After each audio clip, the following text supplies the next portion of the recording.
TV रख के पास पागल हुई सास। आजकल वर्मा जी की पत्नी देवकी जी केबल पर रियलिटी शोज देख देख कर बहुत कुछ सीख रही हैं। जैसे आज तो वो सुबह सुबह बेसुरे आलाप ले रही हैं। सारे गामा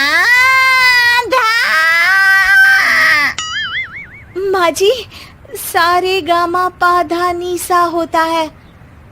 अरे वो तो सब गाते हैं, ये मेरा स्टाइल है। आवाज तो कम कर लीजिए माँ जी, पर्दे फट जाएंगे कान के। ये कहो कि पर्दों में आग लग जाएगी।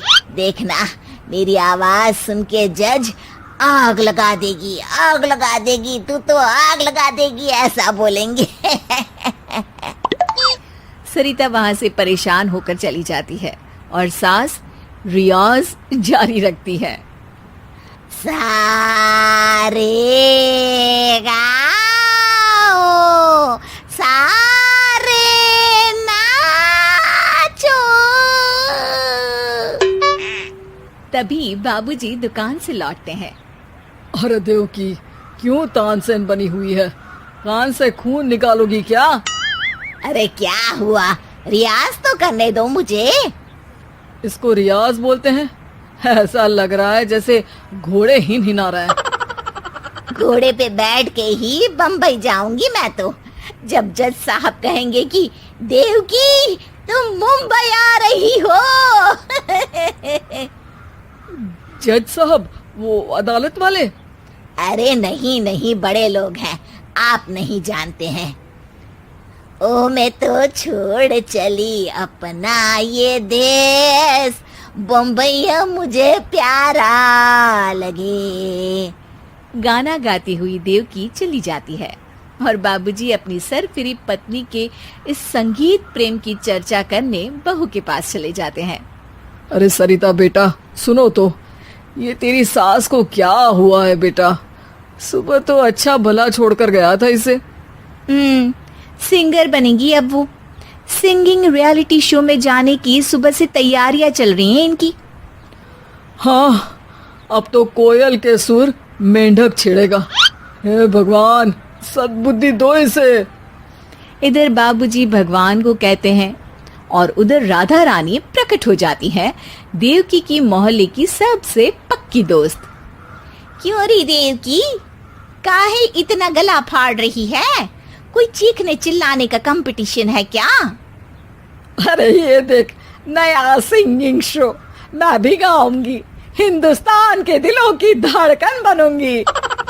अरे इतना बेसुरा गा के दिलों की धड़कन नहीं, दिलों का अटैक बन जाएगी। इससे तो अच्छा है कि नाच ही ले। वैसे भी दिन भर मोहल्ले में नाचती तो रहती है तू, कभी इसके घर कभी उसके घर। देवकी को समझ में आ जाता है कि उसका गाना किसी को पसंद नहीं आ रहा। अगले दिन सरिता देखती है कि सास पैरों में घुंघरू बांध के नाच रही है। अरे माँ जी, क्या मंजुलिका बनी हुई है आज आप? अरे नाचने दे बहू, जब तक है जान जाने जहां मैं नाचूंगी। अरे माँ जी, अभी जान निकल जाएगी इतनी जोर से नाचेंगी तो। अरे अरे, क्या कर रही हो? अरे दिख नहीं रहा, डांस कर रही हूँ। अरे जैसी तुम्हारी हरकत है, तुमको तो नागिन डांस करना चाहिए। वो भी करूंगी, भांगड़ा भी करूंगी। देखना, जज मुझे देख के स्टैंडिंग ओवेशन देंगे। हाँ, स्टैंडिंग ओवेशन तो देंगे ही, ताकि खड़े होकर वहां से भाग सके तुम्हारा डांस देखकर। अरे कुछ ढंग की चीज करो, ये रोज क्या नया शुरू कर देती हो? सास को लगता है कि उसका डांस का सीन भी बिगड़ गया।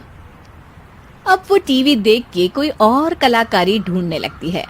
तभी उसे टीवी पर खतरों के खतरनाक खिलाड़ी शो दिखता है, जिसमें लोग अलग अलग स्टंट करते हैं। बस देवकी को नया काम मिल जाता है। अगले दिन सुबह देवकी डंबल लेकर कसरत करने लगती है। माँ जी, ये क्या कर रहे हैं आप? अरे खली जैसे बनकर खलबली मचा दूंगी। कल मैंने खतरों के खतरनाक खिलाड़ी देखा और सोच लिया कि मुझे वही जाना है। हाँ बस। तभी वहाँ बाबूजी भी आ जाते हैं। अरे इतना भारी डंबल, अरे गिर मत जाना कहीं लेकर। अरे चुप करो, तुमसे कुछ नहीं होता इसका मतलब ऐसा नहीं कि मुझसे भी कुछ नहीं होगा। मैं तो खतरों के खतरनाक खिलाड़ी में जाने वाली हूँ। हाँ, मैं तो इस शो में तभी गया था जब तुमसे शादी हुई थी। तुमसे शादी करना भी खतरों के खतरनाक खिलाड़ी में जाने से कम थोड़ी ना। अब चुप भी रहिए। अरे बहू, वो भारी वाला डंबल उठा कर ला तो। अरे ना माँ जी, आप संभाल नहीं पाओगी। अरे मैंने टीवी में देखा था, एक आदमी कार उठा लेता है, इतना तो मैं उठा ही सकती हूँ ना। बहू घबराते हुए भारी वाले डंबल माँ के हाथ में दे देती है। जैसे ही माँ दोनों हाथ ऊपर करती है, पूरे शरीर का बैलेंस बिगड़ जाता है और वो पीछे की तरफ गिर जाती है। डंबल जाकर टीवी में लगता है और टीवी फूट जाती है। माँ जी, उठिए माँ जी।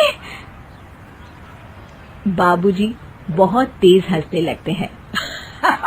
बाबा बाबा, टीवी और बीवी दो टेंशन थे मेरे, आज एक कम हो ही गया। बहू भी सास को उठाते उठाते इस बात पर ताली बजाकर हंसने लगती है और देवकी फिर से गिर जाती है। और इस बार देवकी भी अपनी बेवकूफी पे हंसी रोक नहीं पाती।